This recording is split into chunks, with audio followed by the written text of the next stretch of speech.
الست اللي بيكرهها الراجل، الست اللي بيسيبها الراجل، الست اللي ما بيطيقهاش الراجل ولا يمكن يتجوزها. تعالي معايا في الفيديو ده واسمعي الكلمتين اللي انا هقولهم، ولو انت بتعمليهم اعرفي ان هو مش طايقك وعاجلا اجلا هيسيبك. تعالي معايا. I don't have time. رقم واحد المشهورة على الإطلاق، اللي بتترسم وتعيش دور مش بتاعها وتبان ان هي بنت انجلينا جولي وهي اساسا من تحت القحط.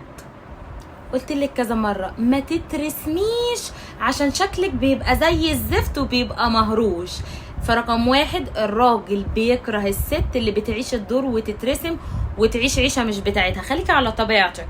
اللي بتمثل دي هتتعكش في الاخر، اللي بتمثل دي مصيرها هتقع وتتكشف، فبتمثلي ليه؟ ده رقم واحد. رقم اتنين يا امان هقولك. رقم اتنين بقى المغرورة اللي شايفة ان مفيش اجمل منها ومفيش احلى من عيونها ومفيش اجمل من خطوات رجليها. في احلى منك؟ انت مش ربنا، الكمال لله. كلنا عاديين على فكرة وكلنا طبيعيين ومفيش حد احسن من حد. انت بقى عايشة الدور زيادة عن اللزوم وشايفة نفسك مش هيتجوزك. والله العظيم اخره صاحبك بيتقفلوا منكم، عارفينكم، عاكشينكم. اقول لك اكتر من كده في الفيديو. فوحياة ابوكي بلاش غرور وانك تشوفي نفسك زيادة عن اللزوم. اسأليني انا، بيبقوا عارفين يا جماعة وبقى منظرك زي الزفت.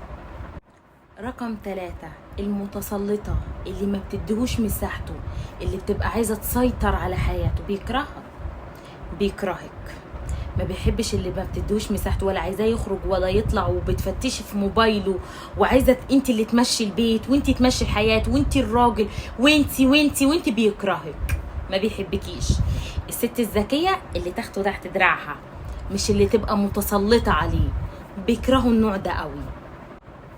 الزنانه الشكايه البكايه اللي بسبب وبدون سبب بتبكي، اللي بسبب وبدون سبب بتزن، اللي بسبب وبدون سبب بتطلب طلبات 24 ساعة وقرفانة ليه معرفش.